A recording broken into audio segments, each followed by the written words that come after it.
Okay, good afternoon everybody and welcome to the October Alarm Corp webinar from CCTV.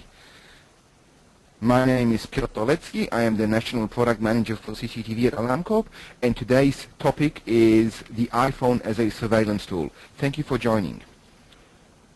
Now, for those of you who have used GoToMeeting before, this will be familiar, but for the benefit of those who have not, let's just first do a little bit of housekeeping. So just to go through, you should all now be seeing the tab on the right side of your screen. You should see your own name, and you should also notice the fact that your microphone is muted.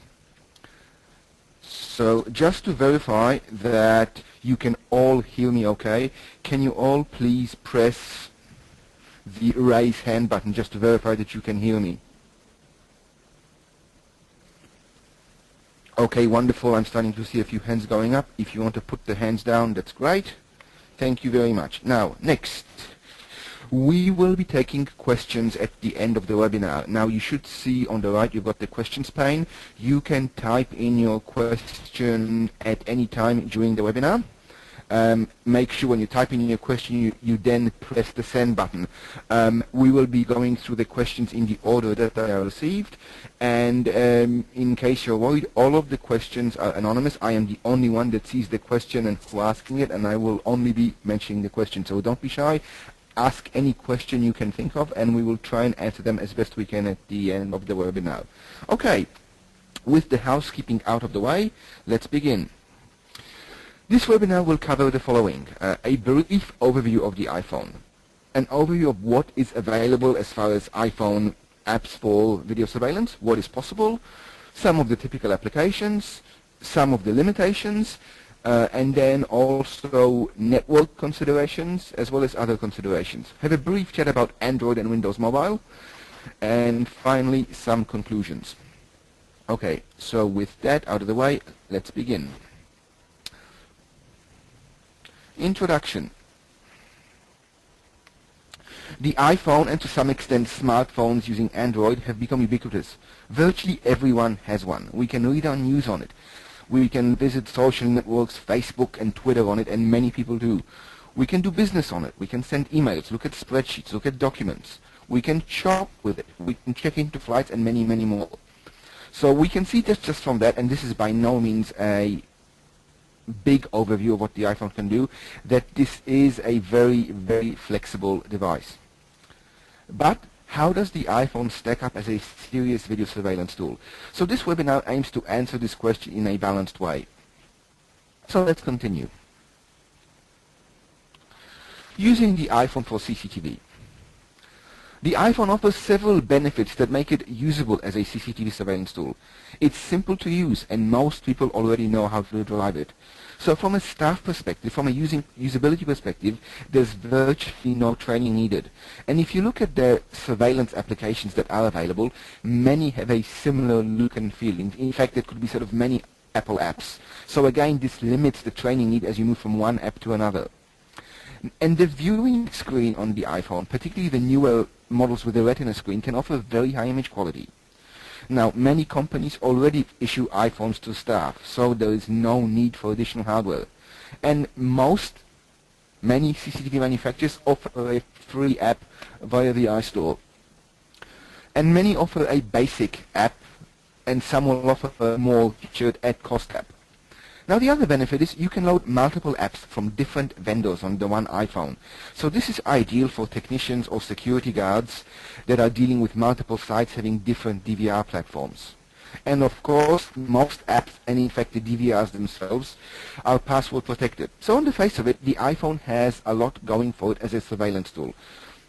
We know it's flexible, and we know it is a very, very easy device to use. And the comments that apply to the iPhone do apply to an extent to an iPad as well, although we're not really focusing on the iPad per se in this presentation. But let's look at some of these usability aspects in a bit more detail in the coming slides. Okay, now as I said earlier, the image quality can be very, very good. Now you see here, this is a screen grab from my iPhone showing the cameras that are connected in the Alarm Corp Melbourne and Sydney offices, and Channel 4 was just streaming a free-to-air television. So you can see from that the image quality is not too bad. Okay, so what is available? So the following iPhone apps are available for Alarm Corp products. Now, of course, there are other manufacturers out there who offer their own products, but this should give you a bit of an overview as to what is available, at least for the products that we as Alarm Corp distribute. So, TrueVision iTVR Mobile, which is the free Intellogix app which works with the TrueVision TVR10, TVR40, TVR60 and NVR20. It doesn't support the TVR30 because there is actually a TrueVision mobile app which is dedicated to the TVR30. So even though the TVR30 is now more or less in run-out mode, there are many of those units around Australia, and for those that are out there, you can now get a free app to remotely view them. Of course, there is the AdPro iTrace, which works with the Extralis AdPro Fast Trace 2 units, and also now with the Pro series of AdPro detectors. So slightly different tack to the TrueVision, but also quite a useful little package. And coming soon is the Nextiva Mobile version 3.3, which will work with the Nextiva VMS and the Nextiva supported edge devices. Now this is actually due in November, so I thought it's worth mentioning it at this point in time.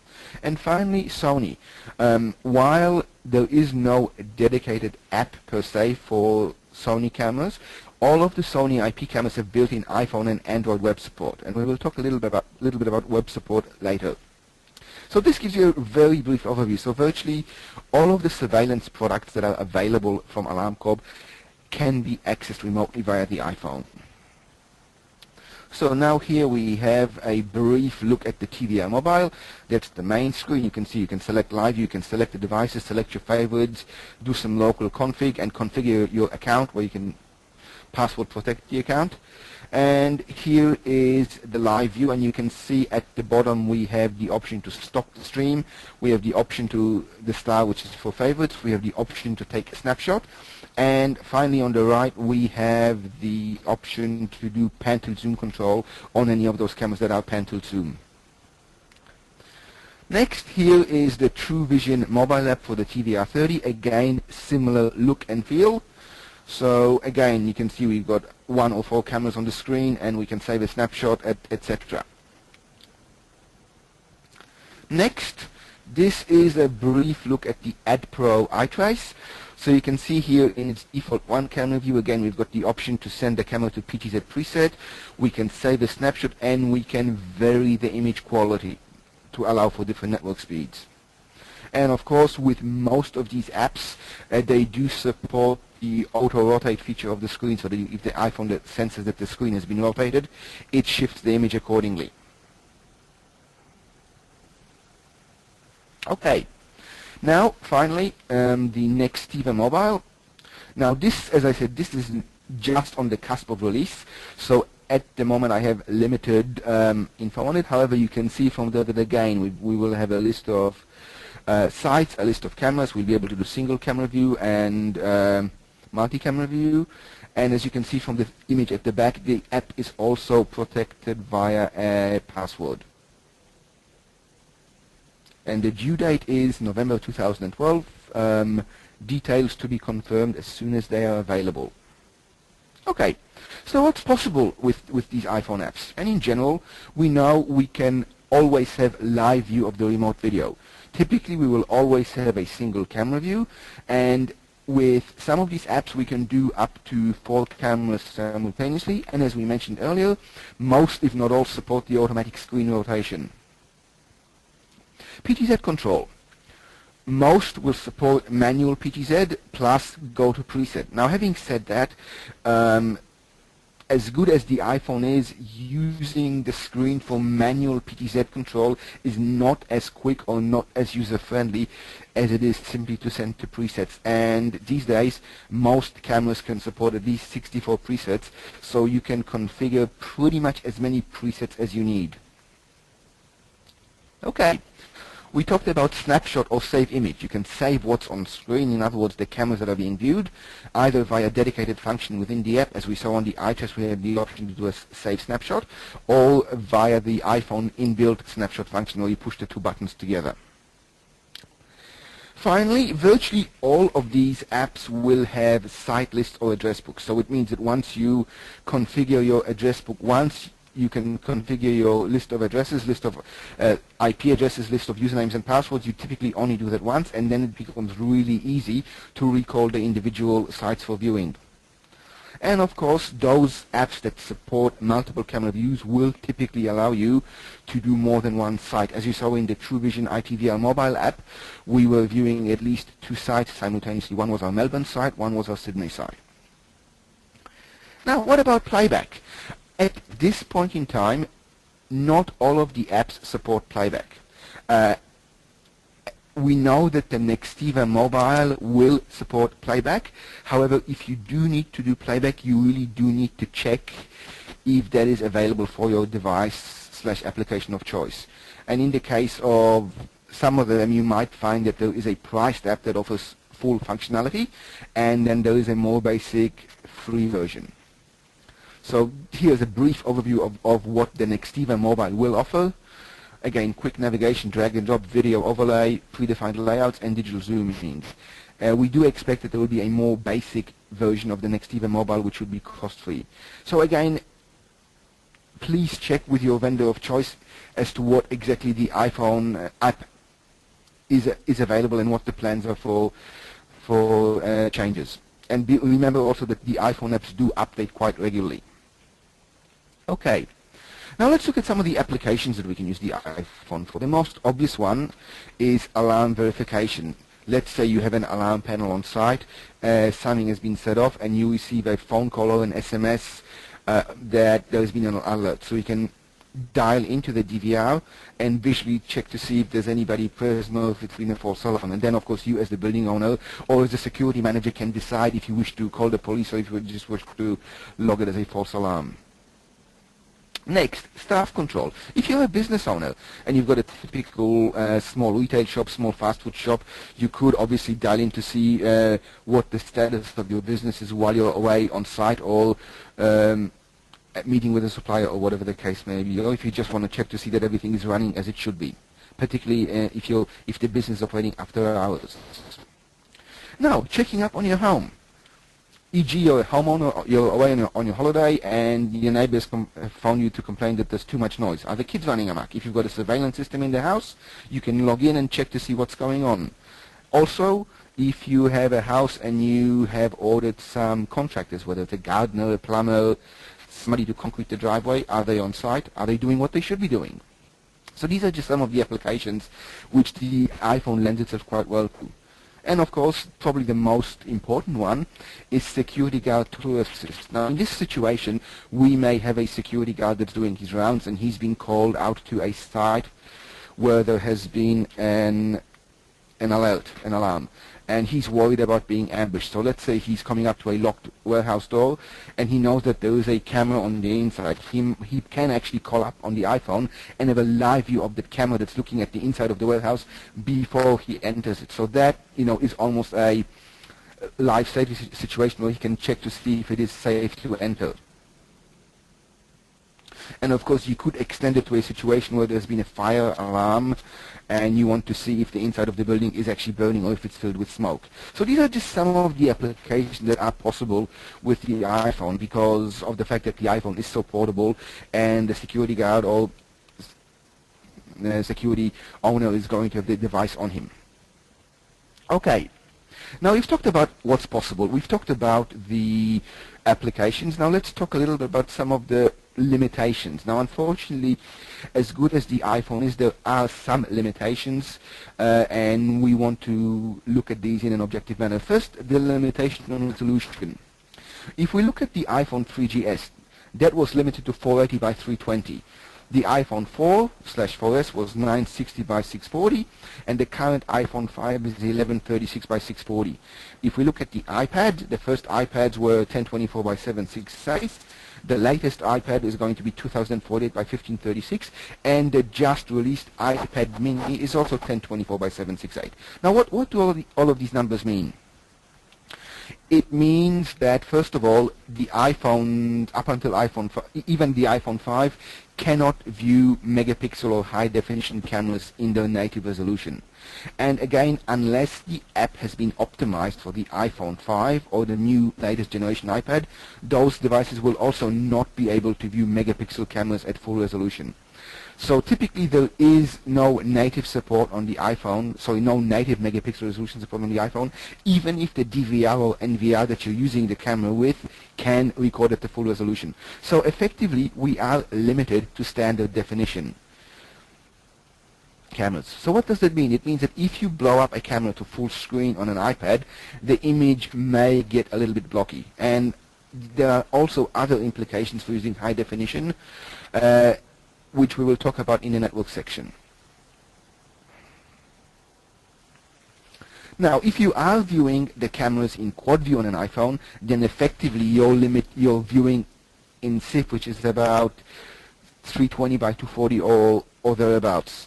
So if you know that you're going to be using the iPhone as your primary means of remotely accessing a video system, in this situation, megapixel cameras don't provide any real benefit, unless, of course, you go and log into directly to the DVR via the DVR's client software, where you can view the full resolution.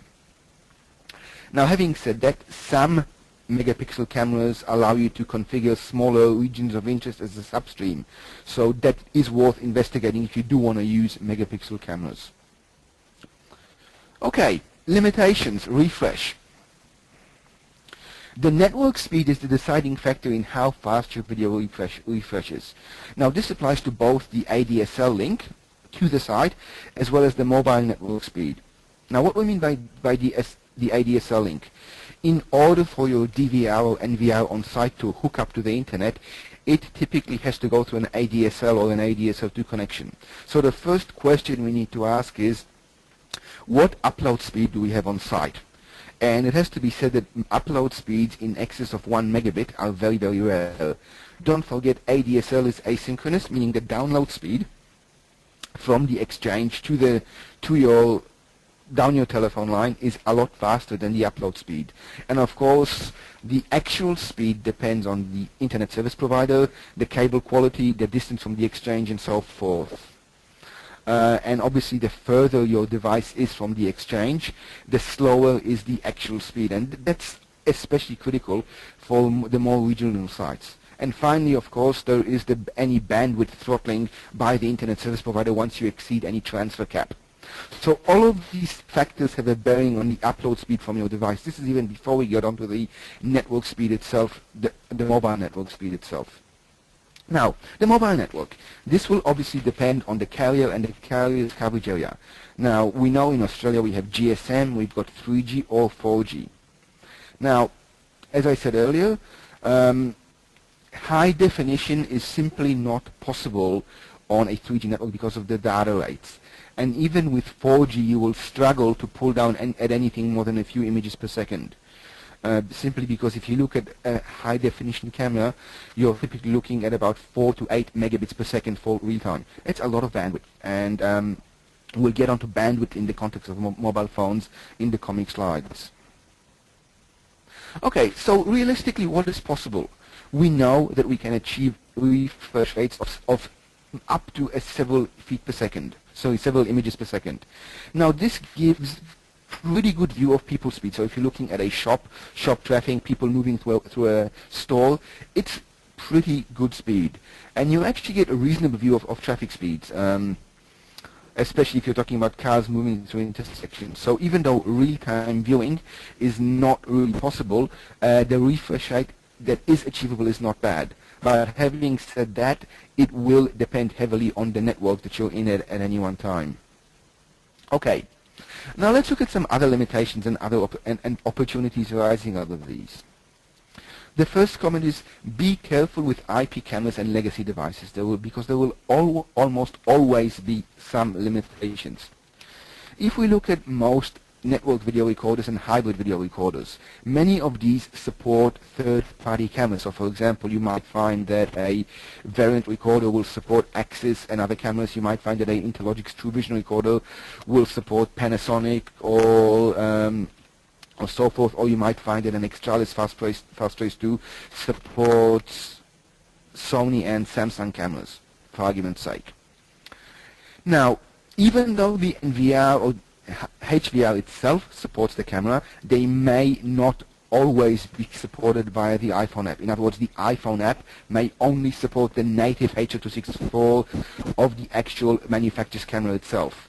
Now, this can vary on an app-by-app and a model-by-model basis, but really you need to check. Don't assume that if you are, that just because the third-party camera is supported by the recorder, it will automatically work on the iPhone. It may not. Next, let's talk about legacy cameras.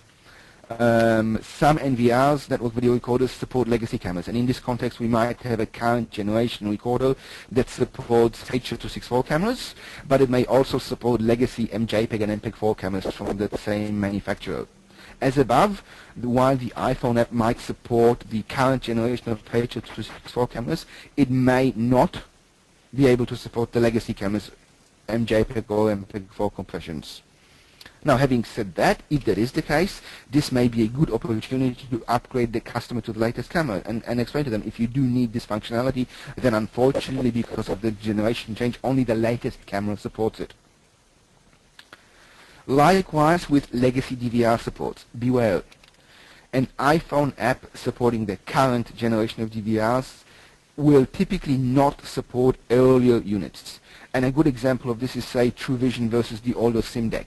We know that the main viewing application, TrueVision Navigator, that runs on a Windows PC, can do legacy support. Unfortunately, iPhone apps do not. And again, this can vary by product family and by application. So again, the recommendation is check to see if this is critical.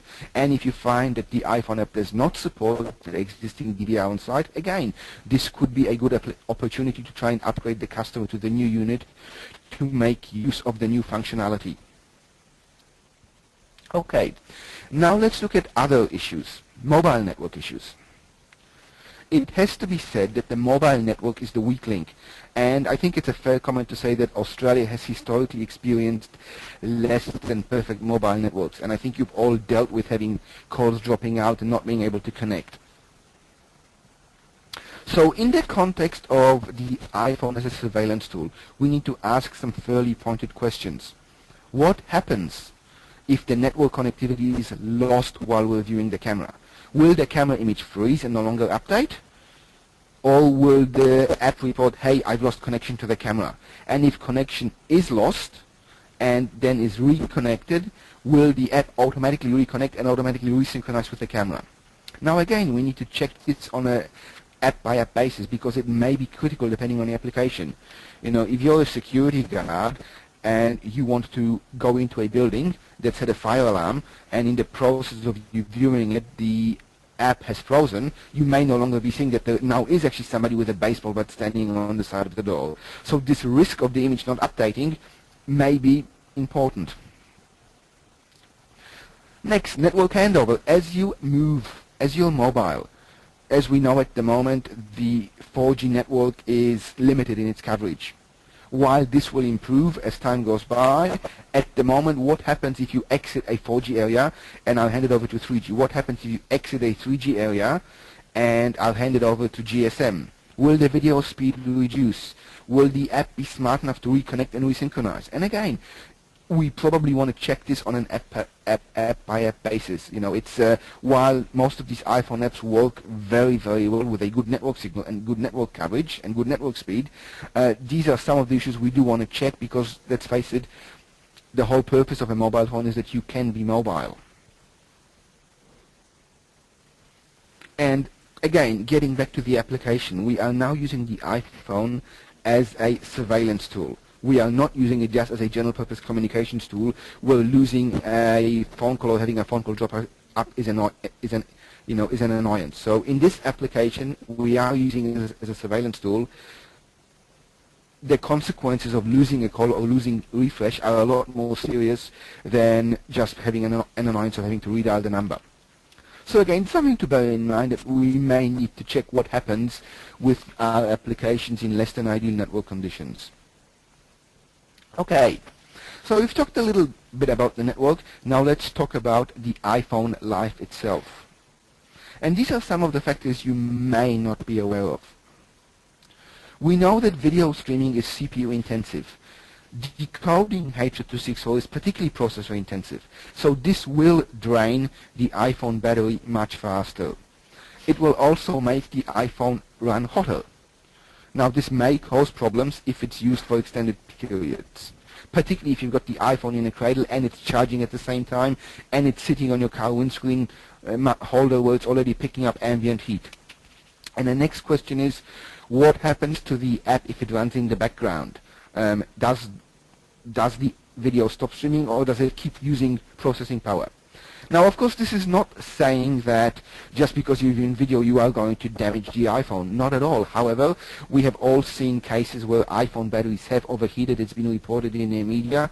It is something to be aware of, particularly if you want to use this on an extended basis, and particularly if the app that you are using doesn't truly shut down but keeps running in the background and keeps utilizing the processor. So, but certainly battery life will be a lot shorter. You will need to recharge the phone more often if you are using the phone for viewing video without the charger connected. Okay, other factors: data use and bill shock.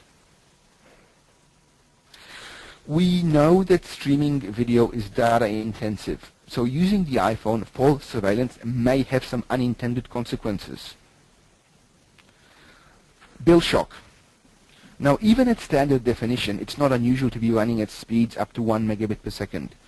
So it's very easy to chew through a typical plan's data allowance. And this is particularly so with 4G and its highest data speeds and higher data costs. So it's very easy to rack up high phone bills. And this is especially so if you happen to be traveling overseas and are using foreign networks to check on the home or check on the business with data roaming. And we've all seen in the news, we would have seen a current affair, that $1,000 bills are not unusual. So the recommendation is check your mobile plan before using the iPhone for phone surveillance. And we've got a link below from an Australian government website that talks a little bit more about this. So certainly not a technical function, but if you do use it a lot, be prepared that your phone bill may be higher than what you thought it would be. Okay, and again, what happens if you background the app? You've hit the home key, the app is no longer showing on screen, but it's still running in the background. Has it actually stopped streaming the video, or is it still streaming and just not displaying? If your app has been backgrounded, but it's still streaming video, then you're still chewing through your data allowance, even though you're not actually aware of it. So my recommendation, if you are going to use the iPhone as a surveillance tool, is to always manually shut down the app when done, to make sure to check that it is indeed closed, that it's not chewing through your data. And this varies between apps, so again, check on an app-by-app basis. Okay, what about Android and smartphone? Now, some apps are available for Windows smartphone and Android versions. Now, this is not always the case. And in some cases the functionality may be the same, or it may be more limited. For example, on the iPhone app you might be able to view 4 cameras, but on the matching Android app or matching Windows smartphone you might only be able to view a single camera. So again, this is something you would need to check on a app by app or product by product basis, and then decide if it is acceptable for your application. And finally, remember the good old-fashioned web browser. Most, if not all, security products have web browser functions. However, not all have iPhone apps. Now, with the web browser, functionality may depend on both the browser itself and the technology used. For example, some applications use ActiveX in the web browser, some may use Flash. So depending on which browser you're using, Internet Explorer versus Safari versus Google Chrome, etc., versus Firefox, depending on how your particular browser handles the ActiveX or handles the Flash, you may find that on some you get multi-camera views, on others you might find you only get one camera view. So again, this is something that warrants checking on an app-by-app and product-by-product basis, and again decide if it's acceptable. Now here we have a view from the iPhone on an Interlogic's TrueVision TVR30 using the inbuilt Apple Safari browser. So again, you see here we got a single camera, and we've got the option of selecting any one of the channels at any one time. Now, other systems will be similar, but some may allow you multiple cameras as well. So again, the key takeaway is we need to check and understand what is exactly possible. Okay, some conclusions. The iPhone as a surveillance tool. The iPhone is exceptionally easy to use, with mostly free apps available from many hardware vendors. We know that the iPhone can deliver good image quality with quite reasonable refresh. However, at this point in time, typically the iPhone cannot make real advantage of megapixel such high definition cameras. Now, the shortened battery life and the risk of overheating does require some caution in use. And again, that's not to say it's going to happen each and every time, but it is something to be aware of. Next, video's high data intensity can lead to unexpected bill shocks, and so demands user responsibility to manage effectively. So with those things in mind, it is fair to say that the iPhone is a very useful surveillance tool, but it is best suited to sporadic or intermittent viewing. For continuous viewing or for dedicated viewing, the iPhone at this stage cannot replace a full-size PC with dedicated viewing software. So I guess in conclusion, within its limitations, it's not a bad little tool. Okay, would you like to know more? More information, including brochures and data sheets, may be found at www.alarmcorp.com.au. If you haven't done so already, I would urge you to subscribe to the Alarm Corp Pulse to receive new product information updates automatically. Register online with our website to get full access to our e-commerce platform. And feel free to contact your nearest Alarm Corp representative, Jeff Rushton and Diane Brazil in New South Wales, and Stephen Dinger in Victoria, SA and WA. Or contact myself direct, Piotr Troletsky. My number is there, 0421 378 334, as is my email address, prd@alarmcorp.com.au. Okay, future CCTV webinars. There will be one more CCTV webinar in 2012 next month in November. And webinar topics for 2013 will be made available on our website in late January 2013. So go to our website and click on the resources/webinars link. Now, be aware, all of the webinars from 2011 and 2012 that we have done have been recorded, and they are all available for download on the website. So if you have missed a webinar, you can download it and view it at your leisure. So we look forward to your participation, and we hope that you've enjoyed the webinars to date. Okay, next, our website is always undergoing updates, so if you haven't done so in a while, please visit our website, alarmcorp.com.au.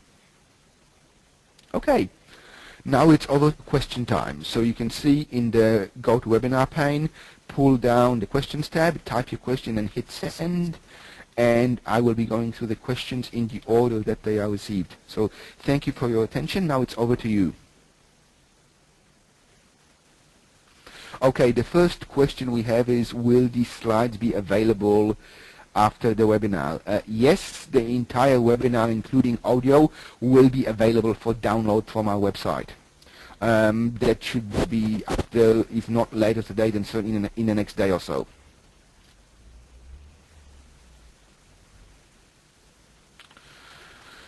Okay, the next question that's been asked is there a list of available apps? Certainly, we can talk to you about the apps that are available for our products. For other vendors' products, you just need to go to iTunes and search by keyword, for example, DVR video surveillance, and that should give you a list of other apps that are available.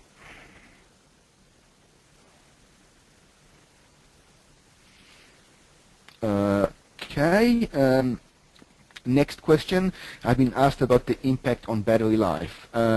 This is a very good question, and it does depend a little bit on the phone and its condition in itself. I can tell you I am running an iPhone 3GS at the moment, and my phone is close to 2 years old, so the battery is not the newest. But if I am streaming video, I can see that the battery counter is going down a percentage point every few seconds. So it's not quite seeing the battery go down in real time, but you can noticeably see that it is having an impact on battery life. Now, of course, that may vary with a brand new iPhone or with a newer model that is more power efficient.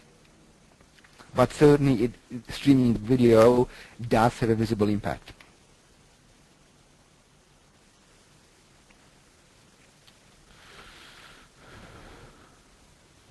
Okay, the next question that's being asked is just if I can just explain a little bit more what I mean by standard definition and high definition in the context of cameras.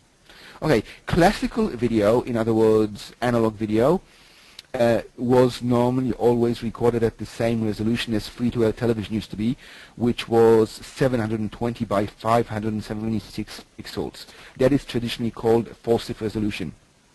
So you can straight away see that at 720 by 576, even standard definition video is higher resolution than what the iPhone, the early iPhone screens were.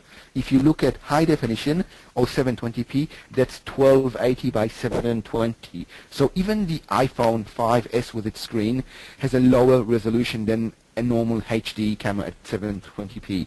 If we look at full HD, which is 1920 by 1080p, basically only the latest generation iPad could possibly come close to being able to display that. Unfortunately, the problem you run into there is that to display that sort of resolution, we're dealing with very, very high bandwidth, which is then runs into the limitation of both network speed and your data plan. And I guess to put that into context, if you look at a DVD that contains 2 hours of video is 4.7 gigabytes, and that's standard resolution video recorded in real time. By comparison, a Blu-ray, which is at high definition, is over 20 gigabytes. So you can see straight away we're approximately 5 times the data. Okay. If there are no more questions, I thank you for your time. If you do think of any questions later on, just put them in an email to me and I will answer them as quickly as I can. I hope you've enjoyed this webinar. I hope it's been informative, and I look forward to your participation next time. Thank you.